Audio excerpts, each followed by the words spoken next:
Hey there, it's Irene Lane. Welcome to this video, to this YouTube channel, and to this world of healing trauma, nervous system health, and all things neuroplasticity. I want to dig into one broad topic today, read something from a book, talk about some of the stories I've heard through my students from healing deep at the nervous system level, the somatic level, their stored traumas, and also refer you to some of my other resources. So the broad piece that I want to talk about today is the link between early childhood stress, even in utero stress, just bad, scary things that occurred to us when we are young, things that are out of our control, things that put us into what we would classify as a survival response that never shuts off, that is always there.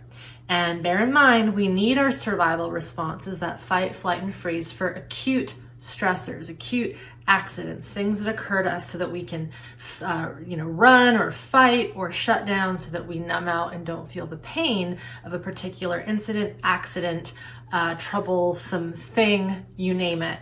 But what we know, what the research has showed us, and I'm going to mention some of that in a second, is that when we are trapped in a survival spin cycle, a loop of this high level of stress chemistry, adrenaline, cortisol, always going on at the same time, as well as a deep shutdown response, a freeze response that keeps us functional and living our lives in a way that seems okay, but is actually quite strained. When we are living in that, it breeds, it forms what we now know in our current world as chronic illness, mental illness, even many, if not, dare I say, most of our illnesses that we have an entire hospital wings dedicated to and huge organizations dedicated to finding the cure, so to speak, for all these chronic illnesses. When we look at some of the research, we see that these illnesses are connected to, these chronic illnesses are connected to this unresolved, unhealed survival stress that often starts very young, and if not, and often gets passed down through generations. So a little while ago, I did a book list review of a bunch of my books. I didn't dive into the books specifically, other than a quick recap of what they are. And I want to bring back to light one of my favorite books called Scared Sick. Scared Sick, The Role of Childhood Trauma in Adult Disease. It's written by Robin Carr Morse and Meredith S. Wiley. And this is just from the first sort of introduction chapter titled Monsters in the Closet. And what they do is they have a list of some of the more common conditions, illnesses, diseases, whatever you want to call it, that are so typical right now in society. And so they write, the research on an extensive list of diseases traditionally thought to be genetically driven is now being reconsidered in light of the ACE findings. So ACE is Adverse Childhood Experiences Study. This is a piece of research I've talked about in the past. I'm going to link it below for you to check out more about that. So, due to this study, which points to a new understanding of these diseases as a result of a rich interaction among genetics, physiology, and experience. Take a look at a partial list, this is just partial, that researchers suspect are affected by, and I don't love how she writes this. She says negative emotions. To me, this should be rewritten survival stress, stored survival stress, but that's another topic. So they say these are negative emotions in response to stress or trauma. So here's the list. Type 2 diabetes, Crohn's disease, which is a gut problem, Alzheimer's, hypertension, which is high blood pressure, irritable bowel, which is IBS, cardiovascular disease, which is one of the number one, we can call them killers of humans, in at least the Western world, is cardiovascular disease. Heart disease is another way of saying it. Morbid obesity, osteoarthritis, anxiety and depression, fibromyalgia, chronic fatigue syndrome, chronic pain syndrome, addiction to drugs, alcohol, nicotine, Cushing's syndrome, anorexia nervosa, osteoporosis, ulcerative colitis, and susceptibility to certain forms of cancer, including breast and melanoma, which is skin cancer. So this is a partial list. This book was written and published back in 2012, so not too long ago. I have no doubt that since this was published, there have been more findings from the ACE study that have popped up. So of course, check that out if you want to do some research. But this is a pretty comprehensive and conclusive list. So as I talk a little bit more today about these, we would call them diseases, illnesses, troubles with human health, and how that connects to unresolved early trauma. Just keep in mind this list. I'm going to go to the next paragraph. And here's what they write. Our genes, our view of genes as stead and immutable, meaning just the same, never changing, is shifting. So there used to be this thought that you're born with what you're born with, and you're just, if you have a genetic predisposition, no matter what, it's going to happen. And by that I mean a genetic predisposition that is not favorable to long, healthy life and just dying peacefully in your sleep from no illness. So if there was, let's say, a genetic predisposition to heart disease or cancer or mental illness or Alzheimer's, that no matter what, you just get that and that's your fate. We know through the science of epigenetics, I'll put some links below to give you some examples of researchers that have really studied epigenetics. We know through this science, this new science, that yes, genes are important. They drive lots of what goes on in our body, and our environment and how we relate to ourselves, our lifestyle behaviors, where we are, how we just take care of ourselves makes a huge difference in how these genes get expressed, how these genetics get expressed. So they write, do some conditions run in the family? Certainly. Some diseases are entirely genetically driven. Even the most stable and loving family, for instance, will not be able to prevent a dreaded disease like Fanconi's anemia. This is where a person isn't able to develop ample red blood cells, from what I remember. But a surprising number of diseases are all in the family. They have that in quotes. Not solely because family members share genes, but because the family literally embodies the fear-filled experiences its members have also shared. In the next chapter, we'll look at the biology behind being scared sick. And of course, this book is called Scared Sick. It is probably one of the better books if you want to learn a bit of the research and not be completely overwhelmed by science and stories that are really hard to read. I would say that they've done a really nice job balancing, talking about the ACE study. It primarily talks about the ACE study and how that correlates with so many health problems that we think are just a matter of the human system being broken. And here's the thing.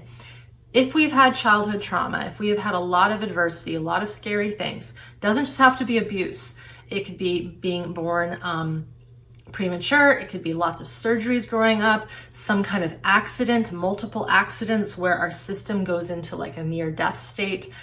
There's so many possibilities that would put a young person into survival stress that never ends. So it's not just abuse, but the ACE study was originally looked at in terms of those kind of adversities.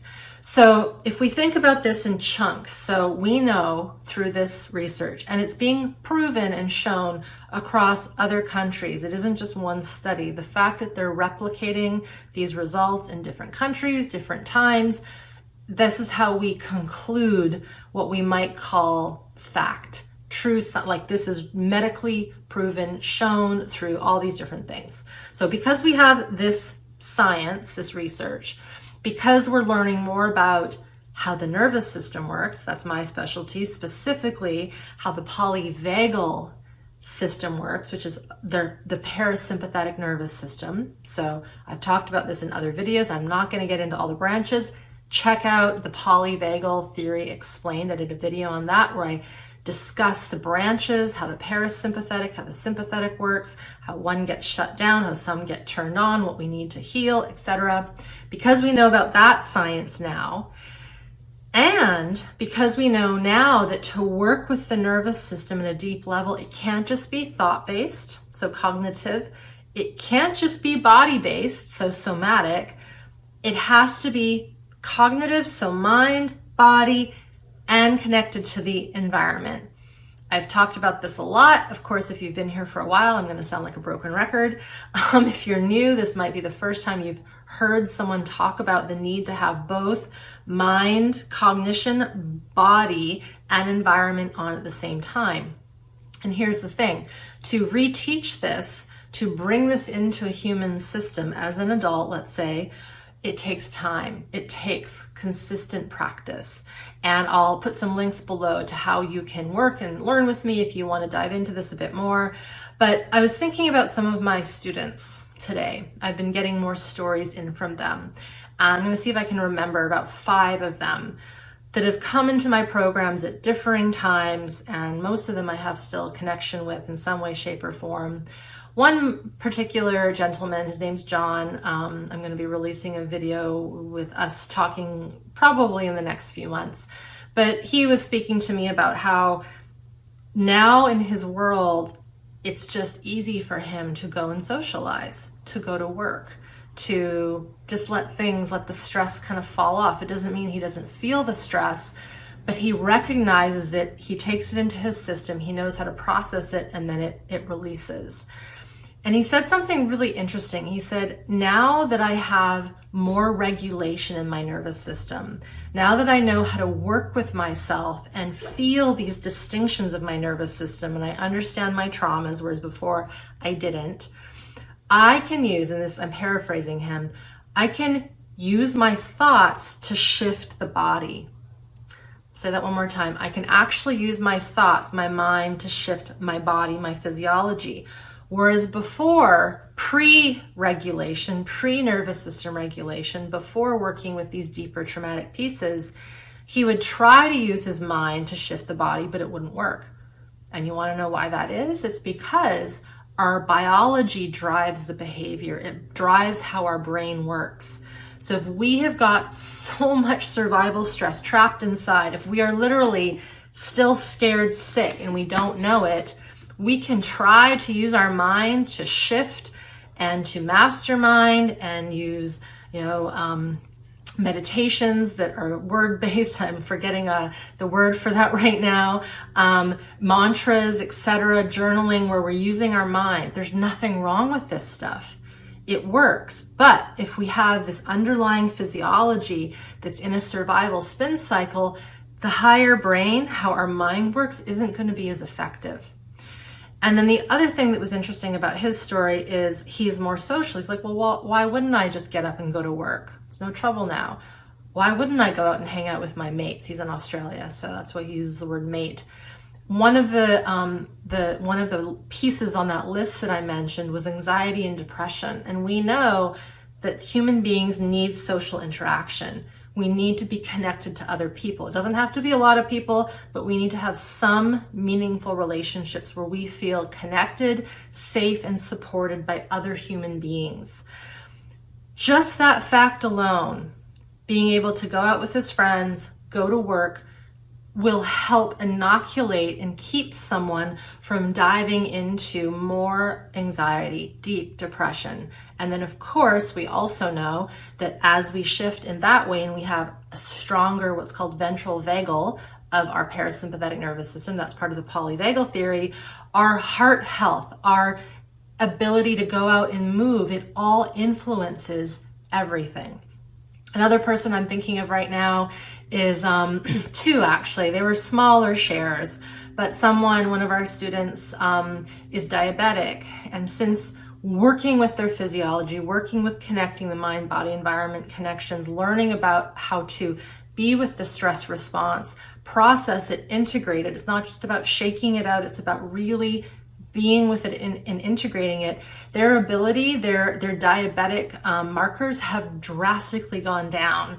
They are walking way more. I actually shared this. I'll maybe put a clip up here. But since doing this work, they have hiked over 400 kilometers. And her diabetic markers are decreasing, and her hope is to get to the point where she is no longer diabetic. My sense is it's type 2 diabetes. Another student I just happened to see over the past few months, they haven't needed to take their thyroid medication. They've gone off of it. They haven't needed it. That's huge, right? And I'm not claiming that every single person who goes through this work is going to have a miracle cure. I can't make that claim. However, the more and more I see the dozens and hundreds of students who do the work to heal that scared sickness, that frozen fear, that dysregulation in their body, all the pieces in the system, the physiological system, shift and change.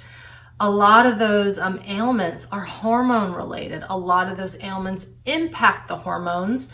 And when our hormones are out of balance and out of whack, it impacts not just those specific glands and of course the chemicals, but it impacts our immune system, our gut health, the ability for things to flow properly, etc. The other person I'm thinking about is a woman, we've written about her before. Her name is Jane. I'll pop some of her stories below this. But she came into Smart Body, Smart Mind with fibromyalgia. And to make a long story short, all she did was focus on the material. She just dedicated herself to the work, just kind of put her nose down and did it, obviously paced herself as needed be, and slowly over the course of the program, her markers, the biochemical markers, the stress response chemicals that they were measuring with her physician doctor, they started to change. The blood chemistry chart started to change without changing anything with the diet, no pharmaceuticals. It was, and I say this with air quotes, simply regulating the nervous system. Things started to shift. The oxygen started to get into her body more. The ability for waste products to be removed became more efficient, which then of course is just going to aliven the person, aliven the system. There'll be more energy, therefore there'll be more activity. More activity means we're going to increase our impact, which also can help with bone density. One of the troubles again in that list was osteoporosis, osteoarthritis, being heavily, they would call it morbid obesity. So again, this isn't a one thing. When one thing shifts for the better, it influences our social, our ability to be active, to put strength and force through our bones, which is going to keep our bones stronger, which helps with calcium. There's just so many connections here. And then the final story I'll share, this is from someone who did my 21-day nervous system tune-up course, a mother. Again, I'll post the story because we documented her story. Her name is Dee. And she only got to, when she gave us her, we could call it success story testimony, she had really taken her time through this 21-day course. I think it was something like it took her 6 months to get to day 6. And that was a lot of honesty there to say, I've only gotten to this part and it's taken me this many months, but here's what's happened. And here's a short version of what happened. She was able to get on a bike for the first time ever with her daughter, and her daughter, I think, was 13 years old. That is huge. Think about that. Whatever it was, and I didn't ask her the history, but whatever it was keeping her from enjoying her time with her daughter, being physically active on a bike, the fear of biking, by working with the nervous system, learning about it, building up capacity. I can guarantee you pretty much she wasn't thinking, oh, I'm going to do this course and that's going to make me get on a bike and be with my daughter. There were probably other symptoms that were fear-based that she was looking at.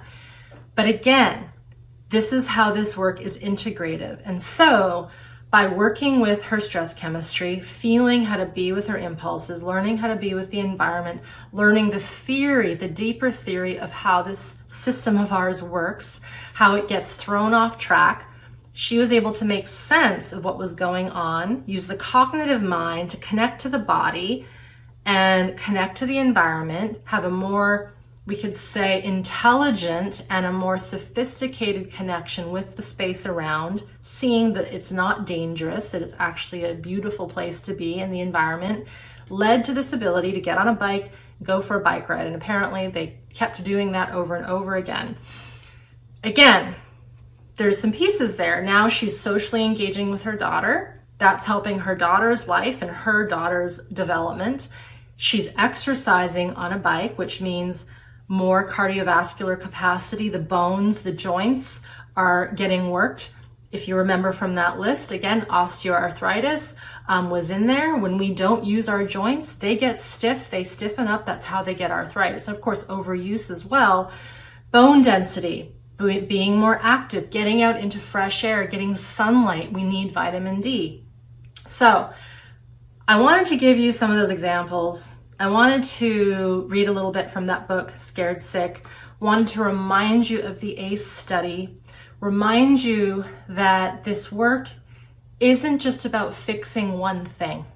We may go into this work because we have a really serious pain point like fibromyalgia or a sleep disorder or anxiety or depression or something going on with our reproductive organs. We might not be able to get pregnant, etc., etc. There's so many things, and often those things are what tip us off into taking care of ourselves and looking at this work at a deeper level. However, what we have to also understand is that as we start to work at this deeper level, all these other lanes, if you will, all these other spaces in our life, in our health, in our relationship with the world, with others, our mind, our body, and even our soul, and how we connect with spirit and source, whatever we want to call it, it all amps up, improves, integrates, and becomes more whole. So this has been a little different, this video, but these topics have been on my mind. We get a lot of great questions around specific ailments, and I will make videos as I go on regarding specific ailments, but I wanted to kind of gel a few things together. I really wanted to bring this book to attention because it's just such a great book. It really is an easy read, and they go through, in my opinion, some of the more comprehensive, important things to understand, especially when we have been brought into a traumatic environment, or if you are someone who works with humans, chances are, I can guarantee you, you're going to have people come into your office who have survived and suffered and lived through really horrific traumatic stresses. That stuff doesn't just heal spontaneously with time. And the more you know about this, the more you'll be able to help them, guide them to the appropriate resources, and really just be a beacon of support so they can allow that stuff to move and come out. Thank you so much for being here. Thank you for listening. If you are new here and you haven't yet subscribed to this video, or maybe you've been here for a while and you haven't yet subscribed to this channel, I should say, somewhere near this video is a little bell. You click that, you'll get notified for these videos. And the other thing, if you haven't subscribed to my email list, good old email, remember that you do via my website. It's just my name, irenelyon.com. Head over to the site, you scroll to the very bottom, and there's a little place to put your name and your best email. We give these videos out to you every Monday, most Mondays. Sometimes we'll give you a review. We will always remind you of upcoming online events, drop-in classes, future workshops. All of that is via email, and it's the best way to stay up to date and not miss a thing. Thank you so much for being here, and we will see you next time.